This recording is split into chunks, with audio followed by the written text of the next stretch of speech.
Okay. Good morning, dear students. Today we are going to continue with the second video of the Unix programming. So, in the previous video, we have seen the what is an operating system and features of Unix. Today we'll see the next bit, that is different flavors of Unix. You can consider the flavors, or you can say the variants, as we can say that different versions of Unix operating system. So in the left side we have mentioned the versions. In the right side we have mentioned which all companies they required these versions based on their requirement. Okay, so all are a Unix only, but new categories of features are added to it. So those will be required for the particular companies. As I can say an example of IBM. So IBM provides an software where whenever our user required to design any front end, for that he don't require any programming knowledge. He just mention what all things are required in the framework. All the menu drivens are there. You have to click on those menus, and automatically the front end will be designed based on his requirement. So in the back end all the programs will run, but in the front end all the facilities are provided to the user so that he can easily develop his front end and applications. So these are the new additional features added to the Unix that will be required for particular companies based on their requirement. Okay, then the next bit is Unix system architecture. It is an important bit. So in the architecture that contains four layers. The first layer is hardware part. Then next layer is the kernel. Then the shell layer. Then fourth one and application layer. So application layers are always and the layer which is used for the user, the direct communication with users, and the software will be done by making use of application layer. So initially the first layer will be the hardware layer, or you can say that physical. The name itself indicate that here the user need to interact with the RAM, hard disk, CPU, and all the peripherals. The main task of this layer is to control the use of these physical devices, like providing the resources such as memory and process management and disk drivers, and how to which memory will be allocated, which memory is free. That all things will be taken care of this physical layer. Then kernel will be the consider it is an heart of an Unix operating system. Uh, why? Because the shell layer is the next shell layer will be the shell layer which will take an input from the user by using the command. For example, I am going to obtain who is the user of this machine. Just specify the command like who, and then I press enter. Then that will display an output that who all people are using the computer at the current time. So by getting the input from the user, processing it and giving output is will be done by the shell layer. Whereas in order to provide what all things required for this shell, that will be available from the hardware devices. Then in order to provide interface between this hardware and shell, the main thing required is the kernel layer. Okay, that is why it perform most of the tasks like scheduling, memory management, file management, and many others.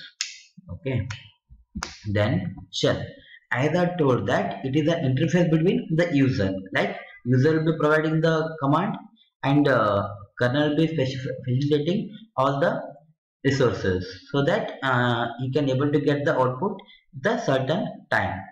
Then this layer processes your request. Okay, like I told an example of getting an who command. When we type the command, it interprets the command and call the corresponding program, execute it, and give back your result. Okay, so in order to perform this, we need to give each of the command with a particular syntax. Okay, if you give the syntax in a particular if you follow the syntax rules, then only able to get the output. Else, we don't get the proper output. In order to get the help from that, which command you are using? As I told, whenever we need an help, if you don't know syntax and all, we go for the man command. Okay. Then these are the additional things. Different shells available with most of the Unix variants are C shell, Bourne shell, and this Bourne shell is the most of the places we are using this second format only. In Corn shell we are not using it in our syllabus, and Bourne shell is for while installing a new library, that time we go for this kind of variants. Then in your system, when we install an operating system, we just move to that particular file called it is followed by etc and shells. That will shows you, when you click on that folder, that will show which all supported files are available in your system. Okay. Then the next layer is the last layer, you can say user or application program. So it will provide an utility program and application given by the user, and that will be performed once we obtain the output from the shell.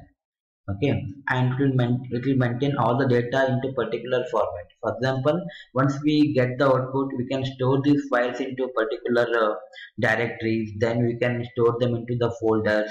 Then at the end we can make them a tree like structures to easily we can access whenever they require.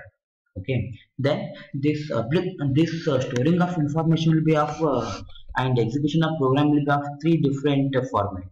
That is, we consist of boot block, then super block, then inode block. This boot block, the name itself indicates it is it works on storing the initial information. Like whenever we log in into system, whenever we start the machine, that time this folder get executes, like boot scrap code. Okay, so we restart the button, shutdown button, log off, and so on. This switching the user from one version to another version is all be done by making use of bootstrap code. Then it also maintains that it is the first bit where the data will be stored in the Unix file system. Okay, and that we call it as first sector. Okay, whenever a memory storing will be done, the first sector will be stored by the Unix this boot block. Okay, so whenever we start the machine, the first program that get executed is this boot block, because these are the values that are stored at the beginning of the memory. Then super blocks, it contains administrative information about the entire Unix file system, so that just like in the Windows we go for program files, there all the language files will be there, like which all files we installed, all will be same. The same kind in the Unix also we're having this super block where all the information of the administrative will be stored, like which blocks are allocated, which blocks are free, which softwares are installed, that all things will be we can identify from this block.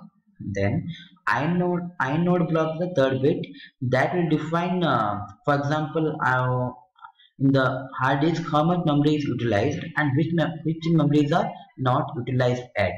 For that it will provide, and files are different files are pointed here, so that which files are available, which files are already used, that all things will be identified. Then data blocks are nothing but these are all the files and administrative data are stored at particular place, all will be considered that data block. Okay, then third next bit is Unix command usage. So in order to make write the command, you have to follow certain rules. So command is a program that can run. For example, as I told, I want to display which all files are there in my system. Just I'm going to make use of ls.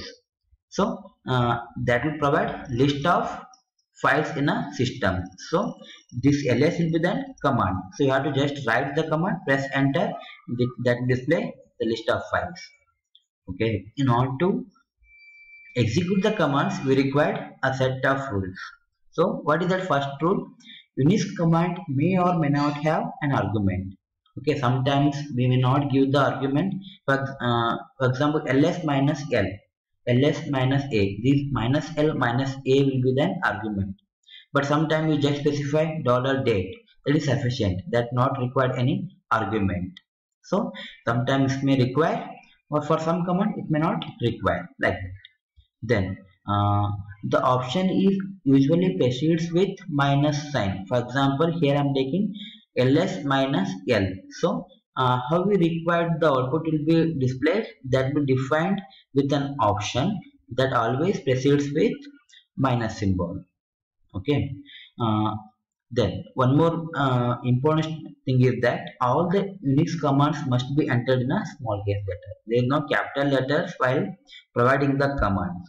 And for the command and the option, there is always an space. For example, if I write ls hyphen minus l, so ls and before minus l, there should be a space. Okay. If you've done any mistakes, then you just make use of backspace and erase it. Then there were different types of command. One is simple command and another one is a complex command. The simple command is that just I am specifying commands like date, calendar, and direct names will be provided. These are simple commands. The complex commands are nothing but we are combining one or two simple commands, and we are separating these simple commands by making use of semicolon, so we can execute all of them at a same time. Okay, so if you made any mistake while giving semicolon for after each of the command, that time you may get a message called bad conversion. Okay. Okay, the next class we'll continue with the remaining bit. Just to go through these bits from the first and second video. If you have any doubts regarding these units, we will let you know in one discussion class. I will specify the day timing. So if you have any queries in that session, you can rectify it. Okay, and if you have a system, just install Unix operating system. It can be of any version. It may be Fedora, it may be a Red Hat, or it may be a Unix operating system. Most widely used operating system in the Linux variant is Ubuntu. So you can use Ubuntu software for executing your programs. Okay, so install this software. So in while upcoming classes, whenever we execute the program, simultaneously you also execute in your system, so that it becomes easier for you to remember all the things. Okay, thank you.